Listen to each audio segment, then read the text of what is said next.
Hello and welcome to exam simplified. I hope आप सब अच्छे से होंगे। आज हमने सोचा कि हम बात करेंगे जम्मू कश्मीर में प्रोटेस्ट हो रहे, बहुत सारे स्टूडेंट्स प्रोटेस्ट कर रहे। ट्विटर यानी एक्स पे भी बहुत सारे बच्चे ये लिख रहे हैं कि सुपरवाइजर का एग्जाम जो 23 जून को है वो पोस्टपोन होना चाहिए। बहुत सारे पॉलिटिकल पार्टीज ने भी पॉलिटिकल माइलेज के लिए इसके बारे में ट्वीट किया है। लेकिन यहाँ पर हम आपको एक एनेक्डोट बताना चाहते हैं। As a mentor, as a guide, ये हमारा हक बनता है कि ये हमारा फर्ज बनता है कि हम एटलीस्ट बच्चों को इन चीज़ों के बारे में अवेयर करें कि देखिए ये डेफरमेंट, ये पोस्टपोनमेंट से किसी का फ़ायदा नहीं होगा। मैं एक वीडियो देख रहा था जिसमें एक हमारी बहन बोल रही थी कि मैंने स्पेशलाइजेशन वाला पार्ट तो कंप्लीट किया लेकिन मेरा बाकी पार्ट अभी कंप्लीट नहीं हुआ, टाइम देना चाहिए। कुछ बच्चों का ये मसला है कि हमें उसी दिन नेट का एग्ज़ाम भी है और उसके साथ साथ हमारा इग्नो का एग्ज़ाम भी है। तो देखिए, इग्नो का एग्ज़ाम सेमेस्टर के हिसाब से आपको आएगा दोबारा भी, ठीक है। कुछ लोगों का ये भी कहना है कि 3 एग्ज़ाम उसके लिए एक साथ कैसे प्रिपेयर करें। रात को ही एक एस्पिरेंट मुझे ये बोल रहा था, सर 4 महीने कम टाइम होता है, खुदा रहा आप मुझे ये बताए।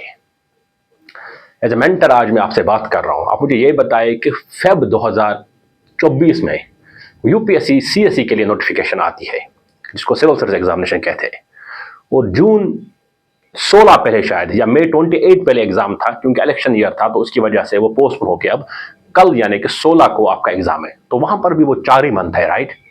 आपको अगर लग रहा है कि 4 मंथ, 40 मंथ, 4 साल कम है एग्जाम देने के लिए, तो आई डोंट नो कि वायर यू लिव।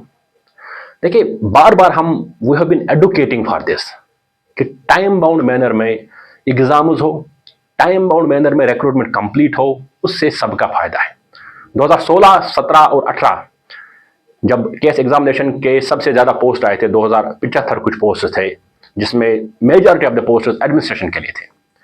तब जाके जो हमारी सरकार थी जिसमें पीडीपी की गवर्नमेंट थी, हम बात खुला करेंगे आज, जहां पर किसी भी पॉलिटिकल पार्टी के बेटे को उनके स्नीज आता था ना, किसी का कोल्ड हो गया, कफ हो गया, तो लास्ट मोमेंट पे चेयरमैन साहब को फोन किया जाता था कि एग्जाम को 14 दिन पीछे कीजिए।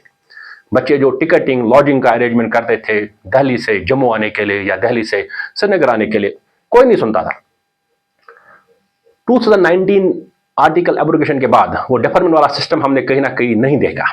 वी फेल्ट कि ठीक है, सिस्टम रोबस्ट हो गया, अब हर कोई नहीं फोन करेगा चेयरमैन साहब को, चेयरमैन साहब आज हमारे बच्चे का तबीयत नहीं है या उसका मूड नहीं है एग्जाम देने का, आप एक काम कीजिए, आप उसको 14 दिन और डिले कीजिए, जब मूड बनेगा वो एग्जाम देगा।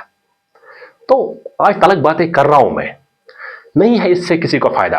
186 पोस्ट है, 186 बच्चों का सिलेक्शन होगा। सीरियस एस्पिरेंट्स पढ़ रहे हैं। मुझे भी पहले बहुत टाइम तक ये लग रहा था कि शायद कुछ डिस्क्रिमिनेशन तो नहीं है कि जम्मू वाले बच्चे ज्यादा आ रहे हैं, कश्मीर वाले बच्चे कम है, लेकिन मैंने देखा लास्ट 6 महीने से I have been engaging with the students from Jammu division. Dedication, discipline और मेंटर का सलाह लेना, उस पर फिर काम करना, I have seen those qualities in them. Valley के बच्चों में सबसे बड़ी बात क्या है कि एग्जाम आ गया तब तक हम सोए रहते हैं, क्योंकि हमें आदत डाली गई ना कि एग्जाम टाइम पे नहीं होगा।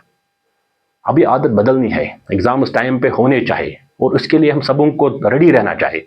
एसएसबी की तैयारी जब आप कर रहे हो तो दैट मीन्स आपने जनरल स्टडीज की तैयारी ऑलरेडी की हुई है। आप ये नहीं बता सकते कि हमें 4 महीने और दे दीजिए, हमें 3 महीने और दे दीजिए। जब आप एसएसबी की तैयारी कर रहे हो दैट मीन्स आपका सिलेबस का जो 60% या 50% पोर्शन है वो बाकी एग्जाम्स के साथ ऑटोमेटिकली सिमिलर हो जा रहा है। अब किस चीज के लिए डेफरमेंट?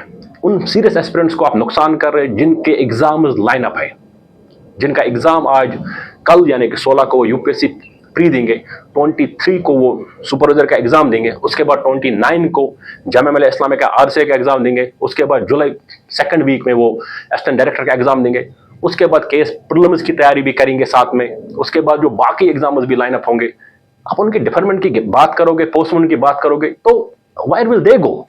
उनका तो सारा सिस्टम ही खत्म हो जाएगा। उनका तो वो जो एक टाइम टेबल है, वी हैव स्टूडेंट्स जो एडी के लिए तैयारी कर रहे हैं, वी हैव आस्क्ड देम कि नहीं इसके लिए फिलहाल तैयारी करो, तो उनका लिए तो वो डबल वे में है ना, फिर they are know where.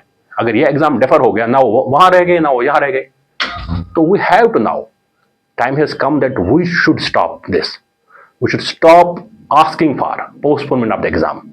We should stop asking for time and time. कि हमारी तैयारी नहीं है।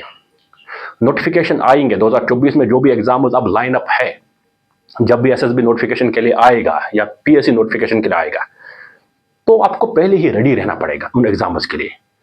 फ्रॉम डे वन आपको रेडी रहना पड़ेगा। नहीं, हर दिन का छोटा छोटा टॉपिक में कवर करो, so that at the end of the day मेरे पास कम से कम सिलेबस 50-60% कंप्लीट हो। कभी भी आपकी 100% तैयारी नहीं होगी, यही बात याद रखो। You will have some portion जिनमें आपका वीकनेस होगा।